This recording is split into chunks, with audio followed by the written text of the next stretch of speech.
Hello everyone, welcome back to the channel. आज हम लोग देखेंगे बायोलॉजी का सेकेंड पार्ट। ओके, इससे पहले पार्ट में मैंने आप लोगों को सेल के बारे में बताया था, उसके बारे में बताया भी था और उससे क्वेश्चन भी कराए थे। ओके, आई होप आप लोगों को वीडियो अच्छा लगा। उसी का ये सेकेंड पार्ट है बायोलॉजी सीरीज का। ओके, आज हम लोग देखेंगे कंकाल तंत्र और श्वसन तंत्र। ओके, स्केलेटन सिस्टम और रेस्पिरेटरी सिस्टम। इसे में जिनने जो हिंदी में पढ़ते हैं उनके लिए भी और जो इंग्लिश मीडियम है उनके लिए भी। ओके, तो सबसे पहले स्केलेटन सिस्टम इसको देखते हैं। ओके, और इसके बारे में कुछ बातें जान लेते हैं। स्केलेटन सिस्टम या फिर कंकाल तंत्र जो होता है ये दो प्रकार के होते हैं। ओके, जैसे बाह्य कंकाल और आंतरिक कंकाल।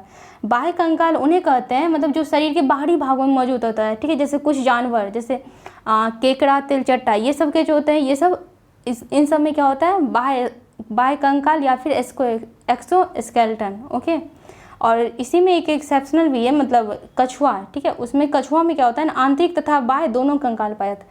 कभी कभी ये क्वेश्चन भी आता है इनमें से किस में आंतरिक तथा बाह्य दोनों कंकाल पाए जाते हैं, तो उसका आंसर क्या हो जाएगा, कछुआ।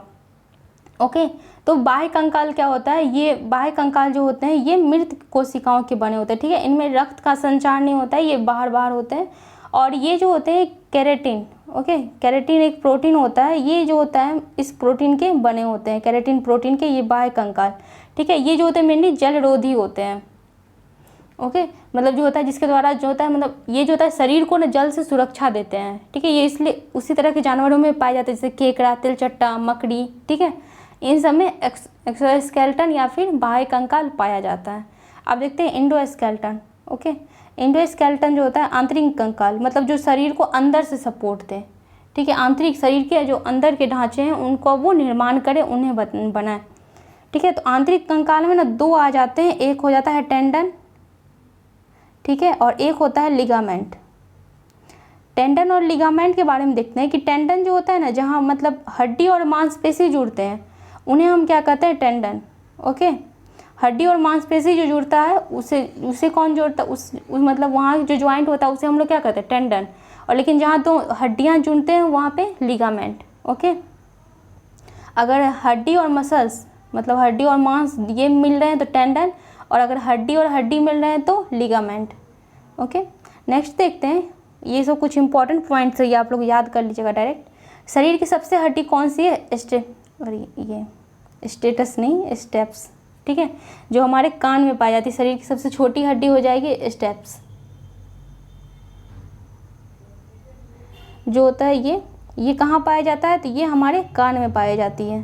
ओके, शरीर की सबसे छोटी हड्डी कहाँ पाई जाती है, तो कान में। और शरीर की सबसे बड़ी हड्डी है फीमर। ओके, ये फीमर कहाँ पाया जाता है, तो ये हमारे जांघ में पाई जाती है। ओके, पैर में।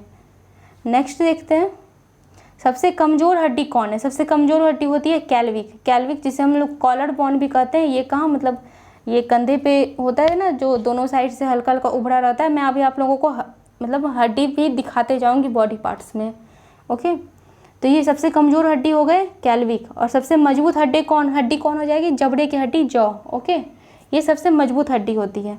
और ये पूछे अगर सबसे चमकीली हड्डी कौन होती है, तो टिबिया। ये भी कहाँ पाई जाती है, हमारे पैर में पाई जाती है, घुटना के नीचे।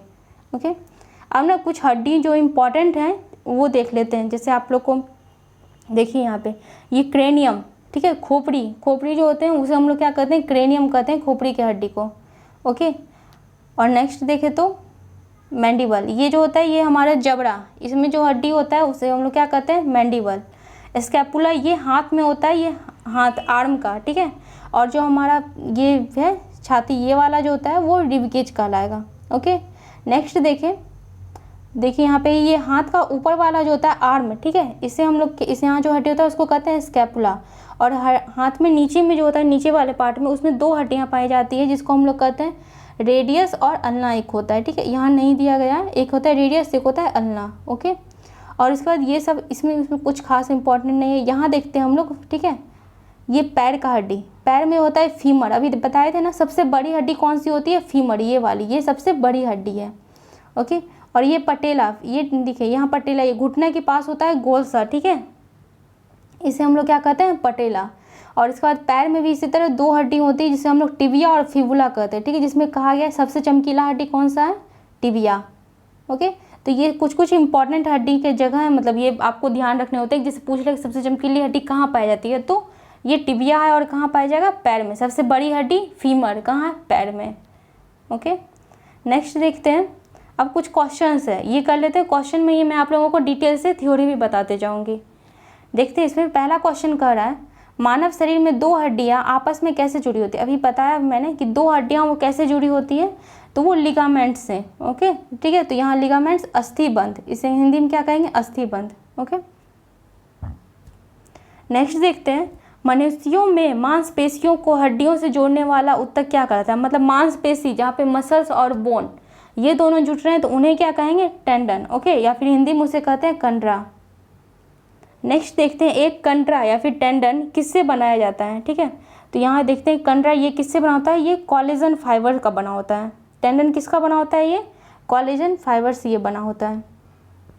नेक्स्ट कहता है हमारे पेशियों में किस अम्ल के कारण पीड़ा होती है। मतलब जब कभी कभी हमारे मसल्स में पेन होता है वो किस कारण होता है, तो वो होता है लैक्टिक एसिड के कारण। ठीक है, और ये लैक्टिक एसिड ये किस वजह से बनता है, ये जो होता है हमारे पास, मतलब हमारे बॉडी में एनारोबिक, ठीक है, एनारोबिक रिस्पिरेशन जो होते हैं उसके कारण हमारे बॉडी में लैक्टिक एसिड बनते हैं। ओके, एनारोबिक या फिर इसे हिंदी में कहेंगे अनऑक्सी श्वसन। ठीक है, मतलब जो कि ऑक्सीजन की अनुपस्थिति में जो श्वसन है उसे ही कहते हैं एनारोबिक या फिर अनऑक्सी श्वसन। ओके, तो उसी में क्या किसका फॉर्मेशन होगा, लैक्टिक एसिड का। नेक्स्ट देखते हैं, मानव शरीर में सबसे हड्डी कौन सी है, सबसे छोटी हड्डी। सबसे छोटी हड्डी हो जाएगी स्टेपीज, ये कहाँ पाई जाती है, कान में। और कहेगा सबसे लंबी हड्डी कहाँ पाई जाती है, तो हमारे पैर में नहीं, जांघ में पाई जाती है, फीमर में। फीमर है सबसे लंबी हड्डी, कौन सी है, फीमर। कहाँ पाई जाएगी, जांघ में। नेक्स्ट देखते हैं, अस्थि कोशिकाएं एक दृढ़ आव्यूह में अंतः स्थापित होती है जो डैश से बना होता है। ठीक है, मतलब अस्थि कोशिकाएं जो होती है ये किसकी बनी होती है, तो ये कैल्शियम और फास्फोरस की। ठीक है, इसका फॉर्मूला भी होता है CA3PO4 ओके, कैल्शियम फॉस्फेट। तो ये किसका बना होता है, कैल्शियम और फास्फोरस का। ठीक है, नेक्स्ट देखते हैं, कौन सा खनिज हड्डियों के लिए आवश्यक है। तो इसमें से आप खुद बताइए, आई थिंक ये बता सकते हैं आप लोग। ये हो जाएगा कैल्शियम। ओके, नेक्स्ट देखते हैं, मांसपेशियों की थकान डैश के संचयन की वजह से होती है। तो ये थकान या फिर उसमें दर्द मांसपेशियों में ये किसकी वजह से होता है, लैक्टिक एसिड की वजह से। नेक्स्ट कर रहा है, एक औसत वयस्क मनुष्य के कंकाल में हड्डियों की कुल संख्या कितनी होती है।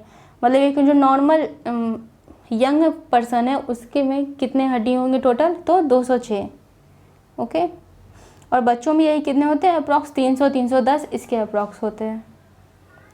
नेक्स्ट कर रहा है, नी कैप को क्या कहा जाता है। ठीक है, नी कैप जैसे मैंने आप लोगों को दिखाया था ना यहाँ पे, ये वाला, ये बोन। ओके, ये पटेला, इसी को क्या कहते हैं, नी कैप। तो ये पटेला ही क्या हो गया, ये नी कैप इसी को कहते हैं। तो यहाँ देखते हैं ऑप्शन में हम लोग, नी कैप को क्या कहा जाता है, तो पटेला, घुटना के बोन है ये। ओके, नेक्स्ट देखते हैं, निम्नलिखित में से कौन अस्थिबंध या लिगामेंट द्वारा जुड़े होते हैं। तो लिगामेंट किन्हें जोड़ता है, हड्डी को हड्डी से। ओके, नेक्स्ट है, मनुष्य की खोपड़ी में कुल कितनी अस्थियां होती है। ओके, मनुष्य की खोपड़ी की बात कर रहा है तो मतलब स्कल। ओके, स्कल में टोटल कितने बोन हो जाएंगे, स्कल में टोटल होते हैं 22। ओके, अब ये 22 कैसे कैसे होते हैं वो बताती हूँ आप लोगों को। तो हमारा जो होता है स्कल, इसमें दो चीज़ ये जुड़ता है। ठीक है, तो पहला है फेस, फेस में कितना होता है 14। ओके, ठीक है, और फिर हमारा जो कपाल होता है, कपाल में कितने होते हैं 22। ओके, कपाल में टोटल 22 और फेस में 14। ठीक है, एक सेकेंड सॉरी, कपाल में 22 नहीं, कपाल में 8 होते हैं। कपाल में कितने हो जाएंगे 8 और फेस में 14। ओके, अब अगर यही बात करें, अगर कि टोटल सिर में कितने होंगे, अगर खोपड़ी की बात करें तो टोटल कितने हो जाएंगे, तो 14 और 8 टोटल 22। ओके, अगर यही बात करें कि सिर में कितने होंगे, हेड में। ओके, तो सिर में हो जाएंगे वो 22 तो होंगे ही। ओके, और उसके बाद हमारा जो होता है ईयर में एक कान में 3 बोन होते हैं, तो दोनों कान में हो जाएंगे 6 और एक हमारे गला में होता है कंठ में। ओके, तो ये टोटल एक मिला करके टोटल पूरे सिर का अगर बात करेगा तो कितने हो जाएंगे 29।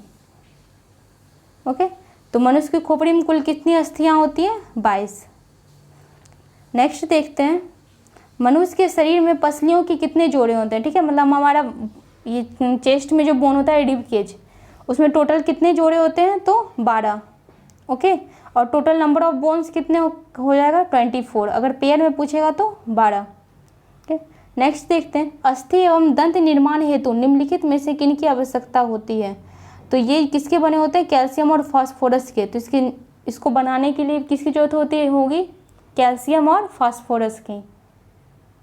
नेक्स्ट है, निम्नलिखित में से कौन मानव पैर की हड्डी नहीं है, ठीक है। तो ये टिबिया, ये दिखाए थे है ना, टिबिया ये सबसे चमकीली हड्डी होती है जो हमारे पैर में पाई जाती है। फीमर सबसे बड़ी हड्डी जांघ में पाई जाएगी। फिबुला ये भी है, ठीक है। ह्यूमरस, एक सेकेंड, फिबुला, टिबिया फिबुला ये जो होता है हमारे पैर में पाई जाती है दोनों, ठीक है।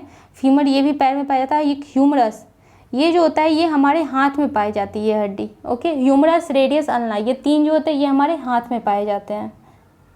नेक्स्ट देखते हैं, ओके। स्केलेटल सिस्टम से जितने भी इंपॉर्टेंट क्वेश्चन बने थे मैंने आप लोगों को अप्रॉक्स सारे बता दिए, ठीक है। अब है कुछ रेस्पिरेटरी सिस्टम। रेस्पिरेटरी सिस्टम में देखते हैं हम लोग। रेस्पिरेटरी सिस्टम में पहले इसका एक इक्वेशन होता है, ठीक है, जिससे मतलब जो होता है ग्लूकोज, उससे हमें कैसे एनर्जी मिलती है और ऑक्सीजन मतलब CO2 कैसे रिलीज होता है वो देखते हैं। तो इसका इक्वेशन होता है C6H12O6, ठीक है। इसका रिएक्शन किससे होगा, ऑक्सीजन से, ओके। तो जो रिएक्शन होगा तो ये क्या बनाएगा, CO2 + H2O, ठीक है, और एनर्जी। इसी को जब हम अगर बैलेंस करें तो यहाँ पे हो जाएगा ये 6O2 हो जाएगा, ओके। और यहाँ 6O2 और यहाँ पे कार्बन डाइऑक्साइड भी कितने हो जाएंगे, 6। अब ये टोटल मतलब बैलेंस है। और एक यहाँ भी 6 हाइड्रोजन, 6 वाटर होंगे, ओके।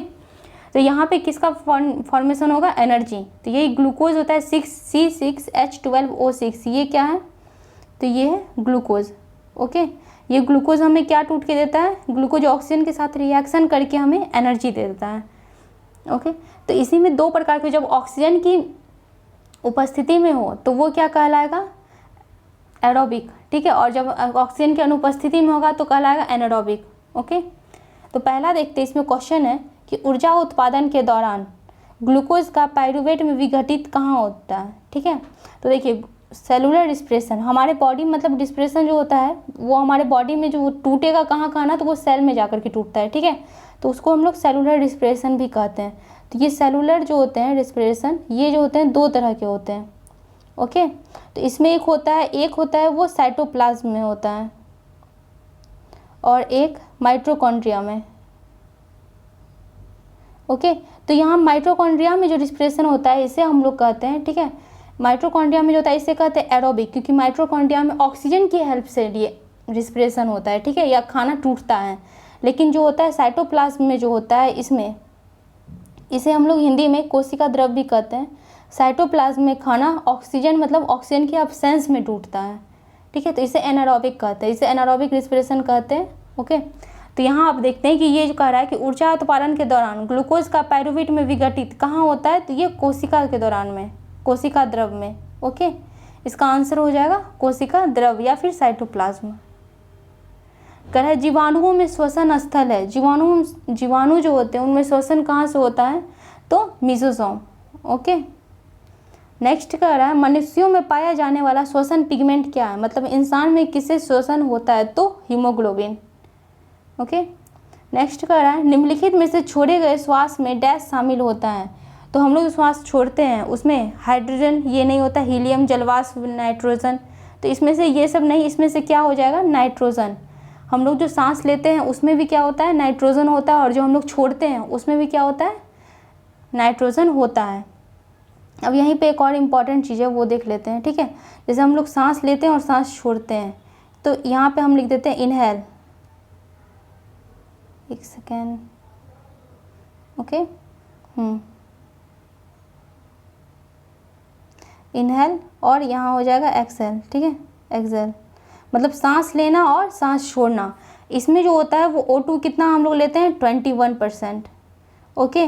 और CO2 की बात करें तो वो हो जाएगा 0.03%, हम लोग ये इतना सांस लेते हैं। और अगर यही बात करें नाइट्रोजन की, तो नाइट्रोजन कितना लेते हैं, 78%, ओके। ये तीनों चीज़ हम लोग जब सांस लेते हैं तो उसके साथ लेते हैं। और उसका जब हम लोग सांस छोड़ते हैं तो उसमें ऑक्सीजन की मात्रा कितनी हो जाती है 17%, CO2 की कितनी हो जाती है 4.6, ओके। और नाइट्रोजन जो होता है वो सेम ही रहता है इसमें 78%, ओके। नेक्स्ट देखते हैं नाड़ी की धड़कन, मतलब पल्स बीट जो होता है हम लोग का पल्स रेट, वो हम लोग किससे नापते हैं तो धमनी से नापते हैं, ठीक है। उसके बाद कहता है अनॉक्सी श्वसन। अनॉक्सी श्वसन मतलब एनारोबिक, इसमें ऑक्सीजन की अनुपस्थिति में हो, ठीक है। तो अनॉक्सी श्वसन का अंतिम उत्पाद क्या होता है, मतलब इसमें लास्ट में क्या बनता है, तो ये लैक्टिक अम्ल बनता है। और ये अनॉक्सी श्वसन कब होता है, जैसे हमारी बॉडी को, जैसे जब हम लोग दौड़ते हैं, ठीक है, तो उस टाइम हमारी बॉडी में क्या होता है, मतलब बहुत फास्ट सारे रिएक्शन होते हैं, तो हमारे बॉडी हम लोग ज़्यादा सांस नहीं ले पाते हैं ना उस टाइम में। तो वहाँ पे क्या होता है कि वो जो रिस्पिरेशन का जो प्रोसेस होता है, वहाँ पे वो खाना फूड का टूटना वो ऑक्सीजन के एब्सेंस में हो जाता है, तो वहाँ पे क्या बनने लगता है लैक्टिक एसिड, जिस वजह से हम लोगों को हमारे मांसपेशियों में दर्द भी स्टार्ट हो जाता है। नेक्स्ट देखते हैं ऑक्सीजन की उपस्थिति में ग्लूकोज का CO2 एवं जल में ऊर्जा निर्मुक्त होने के साथ पूर्व रूपांतरण होने को क्या कहते हैं, ठीक है। तो इसको कहेंगे वायु शोषण, ओके। मतलब ऑक्सीजन के प्रेजेंस में ग्लूकोज किस में टूट गया, CO2 और जल में टूट गया, ठीक है, और एनर्जी रिलीज हुआ, तो इसको हम लोग क्या कहेंगे वायु शोषण। नेक्स्ट देखते हैं हमारे छोड़ी हुई सांस की हवा में CO2 की मात्रा लगभग कितनी होती है, ठीक है। हम लोग जो सांस छोड़ते हैं उसमें CO2 की मात्रा कितनी हो जाएगी, तो 4.6% होती है, अभी हम बताए हुए थे 4.6%, तो यहाँ उसी के अप्रॉक्स में कितना दे देंगे 4%, ओके। नेक्स्ट है कोयला के खान में प्रमुख प्रदूषक गैस कौन से हैं, ठीक है। मतलब कोयला खान में किस गैस से सबसे ज़्यादा प्रदूषण होता है, तो कौन सा हो जाएगा SO2 sulphur oxide, okay. Next है मनुष्य 1 मिनट में कितनी बार सांस लेता है, तो मनुष्य 1 मिनट में कितनी बार सांस लेगा 16 से 18 बार, ओके। आई होप वीडियो सारा मतलब सॉरी क्वेश्चन सारे खत्म हो गए, ठीक है। इसे जितने भी इंपॉर्टेंट क्वेश्चन बन सकते थे मैंने आप लोगों को सारे बता दिए हैं। अगर आप लोगों को फिर कोई प्रॉब्लम होता है तो आप लोग बोल सकते हैं, ठीक है। अगर आप लोगों को इसका PDF चाहिए तो आप हमारे चैनल उपागम एकेडमी इस पे जुड़ सकते हैं।